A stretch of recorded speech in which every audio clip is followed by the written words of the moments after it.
BJP తనను రాజకీయంగా ఎదుర్కోలేక మీడియాకు లీకులిచ్చి తప్పుడు వార్తలు రాయించి లబ్ధి పొందాలని చూస్తున్నాయని మెదక్ లోక్సభ అభ్యర్థి బీఆర్ఎస్ అభ్యర్థి ఎమ్మెల్సీ వెంకట్రామరెడ్డి అన్నారు. తాను ఫోన్ ట్యాపింగ్ కేసులో ఉన్నట్లుగా కథలల్లారని ఆరోపించారు.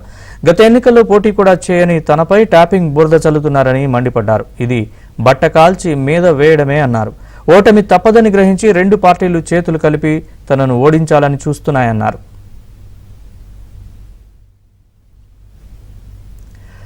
ప్రభుత్వ ఉద్యోగిగా కలెక్టర్గా ప్రజలకు తాను నిజాయితీగా సేవలు అందించానన్నారు. రాజకీయ నాయకుడిగా ప్రజలకు మరింత సేవ చేసే ఉద్దేశంతో ప్రత్యక్ష రాజకీయాల్లోకి వచ్చినట్లు వెంకట్రామరెడ్డి చెప్పారు.